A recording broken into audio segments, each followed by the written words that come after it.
రాష్ట్ర ప్రజలందరూ ఆరోగ్యంగా ఉంటేనే రాష్ట్రం ఆరోగ్యాంధ్రప్రదేశ్గా మారి త్వరగా అభివృద్ధి దిశలో పయనిస్తుందని కోనసీమ జిల్లా పి గన్నవరం శాసనసభ్యుడు సత్యనారాయణ పేర్కొన్నారు. నియోజకవర్గం పరిధిలోని 4 మండలాలకు సంబంధించిన 26 మంది లబ్ధిదారులకు సీఎంఆర్ఎఫ్ కింద 17,32,310 రూపాయలు మంజూరయ్యాయి. తన కార్యాలయంలో లబ్ధిదారులకు చెక్కులతో పాటు ముఖ్యమంత్రి సందేశ పత్రాలను కూడా ఎమ్మెల్యే అందజేశారు.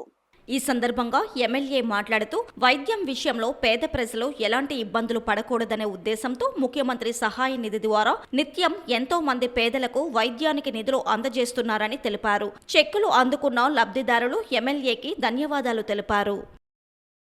అప్లికేషన్స్ త్వరితగతిన ప్రాసెస్ చేసి మీ యొక్క అవసరాల కోసం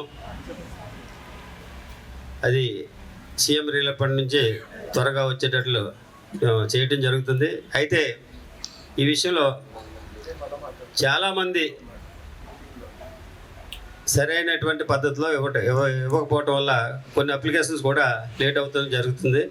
అది ఎందుకనంటే మీరు ఇచ్చేటువంటి ఆ బిల్స్లో కొన్ని వాటిలో డేట్స్ ఉండవు, కొన్ని వాటిలో సంతకాలు ఉండలేదు. దయచేసి మీరు ఒకసారి ఇక్కడికి తీసుకొచ్చే ముందే మీరు చూసుకుని ఉంటే అన్నీ మీకు లేట్ అవ్వకుండా ఉంటుంది. దానివల్ల త్వరగా మీకు చెక్స్ మేము రప్పించగలిగే పరిస్థితి ఏర్పడుతుందని ఈ సందర్భంగా తెలియజేస్తున్నా.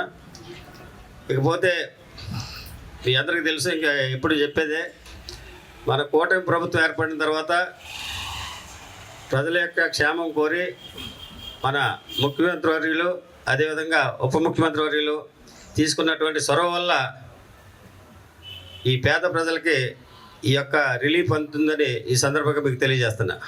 అచేత మన ఎన్డీఏ కూటమి ప్రభుత్వం ఏ విధంగా అయితే మనకి అందరికీ సహాయం చేస్తుందో మీరందరూ కూడా గమనించి మన ప్రభుత్వానికి మీరు